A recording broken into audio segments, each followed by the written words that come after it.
उदयपुर नाम के गांव में सीता नाम की 25 साल की औरत रहा करती थी। वो दिखने में बहुत काली थी, पर उसके चेहरे पर रौनक था और उसकी आंखें बहुत ही खूबसूरत थी। इतनी खूबसूरत थी कि उसकी आंखों में कोई भी खो बैठते थे। पर पति उसके कालेपन की वजह से उसको पसंद नहीं करता था और सास उसको हमेशा काली कलूटी कहकर पुकारती थी। सास को सीता बिल्कुल पसंद नहीं थी, क्योंकि सीता का पति राघव भी उसे नजरअंदाज करता था। तब और ज्यादा सास को सीता को सताने का मौका मिल गया। एक दिन सीता के हाथों से पानी का बकेट गिर गया। सास आकर सीता को झाड़ू से पीटने लगी। उस दिन सीता को बहुत बुरा लगा और वो अपने पति को जाकर बोली, देखिए जी, मुझे माफ कर देना, पर मैं आपकी माँ के खिलाफ पहली बार शिकायत करने जा रही हूँ। वो मेरे साथ नौकरानी जैसी बर्ताव कर रही है। भले ही मैं काली हूँ, पर मेरे घर वाले बहुत प्यार से मुझे पाले। उन्होंने मुझे कभी थप्पड़ तक नहीं मारा, पर आपकी माँ है कि मुझे झाड़ू से पीट रही है। मुझे बहुत बुरा लग रहा है। आप अपनी माँ को समझाइए, आज के बाद ऐसा नहीं होना चाहिए। देखो सीता, मुझे इन सब मामलों में मत घसीटो। औरतों के मामले में मर्द घुसना नहीं चाहिए। वो मेरी माँ है, मैं उसके खिलाफ एक भी लफ्ज सुनना नहीं चाहता। आज के बाद माँ के खिलाफ एक भी शिकायत किए तो मैं तुम्हारा चमड़ी उधेड़ दूंगा, समझी? निकल यहाँ से। विकास की बात सुनकर सीता को बहुत बुरा लगा।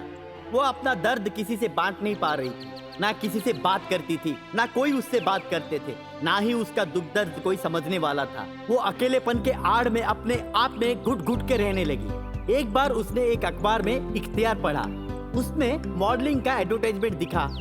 उस अखबार में जो भी उस मॉडलिंग में विजेता बनेगी उसको 1 करोड़ रुपए इनाम मिलेगा, ऐसा लिखा गया था। सीता ने उस मॉडलिंग के फॉर्म पर फिलअप कर दिया और उस फॉर्म को कुरियर के जरिए भेज दिया। सीता उस मॉडलिंग कंपटीशन में भाग ली। सब लोग सीता के चेहरे पर रौनक देखकर चौंक गए। खास तौर पर उसकी आंखें सबको लुभा गई। काली होने के बावजूद सीता उस कंपटीशन में विजेता बनी और उसको 1 करोड़ रुपए मिले। ये बात जब उसका पति राकेश और सास को पता चला तो वो लोग हैरान हो गए। उसके साथ आकर अच्छे से बर्ताव करने की कोशिश में लग गए। तब सीता उनको जवाब दिया, जब मैं आप लोगों के साथ अच्छे से पेश आ रही थी, तब आप दोनों ने मुझे नौकरानी के जैसे बर्ताव किए। अब मेरे पास शान और शोहरत दोनों आ गए तो आप मेरे साथ ठीक से बर्ताव कर रहे हैं, पर मुझे आपकी कोई जरूरत नहीं है। मैं आप दोनों को माफ नहीं कर सकती। मैं अपनी जिंदगी अकेली गुजार लूंगी। आप जैसे निर्दयी इंसान के साथ मैं नहीं रह सकती। सुंदरता मन के अंदर से देखना चाहिए।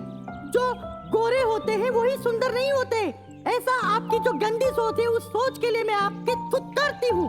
आज के बाद आपका रास्ता और मेरा रास्ता हमेशा के लिए अलग है। मैं जा रही हूँ। सीता इतना कहकर घर छोड़कर चली गई और वो मॉडलिंग की दुनिया में बहुत मशहूर बन गई और वो आराम से अपने जीवन यापन की। प्रेग्नेंट बहू चालाक सास। माधवपुर नाम के गांव में सुषमा और रेशमी नाम के सास बहू रहा करते थे। सुषमा की उम्र 50 और रेशमी की उम्र 22। सुषमा और रेशमी दोनों में नहीं जमती थी। दोनों के बीच तू मैं हमेशा होता था। सुषमा का पति रघुनाथ सरकारी दफ्तर में बतौर चपरासी नौकरी करता था और रेशमी का पति नंदन एक प्राइवेट कंपनी में छोटा मोटा नौकरी करता था। सास बहू के झगड़े में बेचारे दोनों पिस जाते थे। रेशमी गर्भवती अवस्था में थी। उसका 5वां महीना चल रहा था, तो खाने की वो बहुत बड़ी शौकीन थी। नंदन की कमाई इतना कम था कि वो रेशमी की कोई ख्वाहिश पूरा नहीं कर पा रहा था। सुषमा भी खाने की बहुत बड़ी शौकीन थी। सास बहू दोनों खाने के लिए रोज झगड़ते थे। रेशमी ने अपने लिए काजू छुपा के रखा था। वो जिस जगह पर काजू छुपा के रखा था वो जगह सुषमा ने देख लिया और वो सारे काजू को चुपचाप से उठाकर खा लिया। रेशमी जब खाने गई तो एक भी काजू नहीं था। तब उसे बहुत गुस्सा आया। ओए बुढ़िया, 50 साल की हो गई है और खाने की शौकीन तेरी मरी नहीं। मैं गर्भवती हूँ या फिर तू है? अक्कल घास खाने गया क्या? मेरे खाने की चीज को अगर तू इस बार से हाथ लगाई तो तेरे हाथ पैर तोड़ कर रख दूंगी। तू मुझे नहीं जानती है। मेरे पति ने मेरे लिए काजू लेकर आए थे। तू होती कौन है मेरी काजू को चुराने वाली? रेशमी की बात सुनकर सुषमा को बुरा लगा और वो आग बबूला हो गई। क्या बोली तू कल मुही? तेरा पति पहले वो मेरा बेटा है, उसके बाद वो तेरा पति बना। मैं मेरे बेटे की कमाई से लाई हुई चीज को क्यों नहीं खा सकती? तू गर्भवती है तो कौन सा पहाड़ तोड़ दिया? अगर इतना ही खाने की चाह रखी है तो अपने मायके से मंगवा। मैं भी देखती हूँ तेरे मायके वाले कितना देते हैं। मेरे बेटे को अपने पल्लू में बांधकर मेरे ऊपर हुक्म चला रही है। आज के बाद मुंह चलाई तो तेरी जुबान उखाड़ दूंगी, समझी? निकल जा यहाँ से। सास बहू के झगड़े के बीच उनके पतियों को जाना बिल्कुल पसंद नहीं था। वो दोनों चुपचाप उन्हें झगड़ते हुए छोड़कर काम के लिए निकल गए।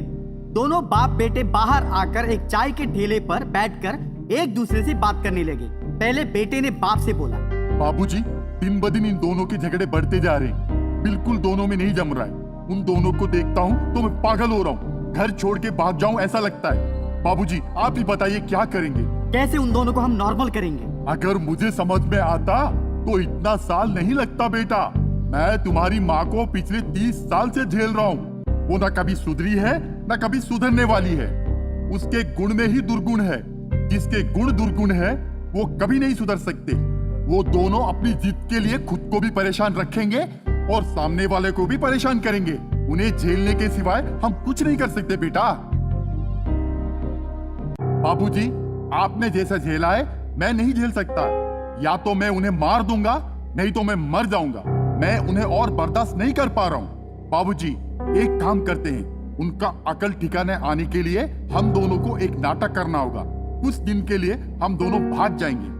अगर 15-20 दिन या 1 महीना हम उनको नहीं दिखे, तब जाकर उनको हमारी अहमियत पता चलेगी। नंदन की बात रघुनाथ को पसंद आई।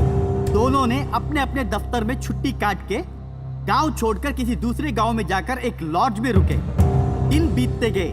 सुषमा और रेशमी दोनों अब रोने की हालत में आ गए। उनको करना क्या है समझ में नहीं आया। वो दोनों उनके पतियों के दफ्तर में गए। दफ्तर में सभी लोग उन्हें पता नहीं बोले। उससे और परेशान हो गए। सास बहू दोनों अब एक दूसरे के रखवाले बन गए। वो दोनों एक दूसरे का सहारा बन गए। उन दोनों में झगड़ा बंद हो गया। दोनों में प्यार बढ़ गया। कुछ दिन के बाद नंदन अपने दफ्तर में जब फोन किया तो उसे अपनी पत्नी के बारे में मालूम पड़ा। उसका दिल पिघल गया और वो दोनों वापस घर लौट आए। उनको देखकर सुषमा और रेशमी दोनों उनके पैर पड़े। रघुनाथ और नंदन दोनों उन्हें माफ कर दिए। उस दिन के बाद सुषमा और रेशमी दोनों माँ बेटी जैसे रहने लगे।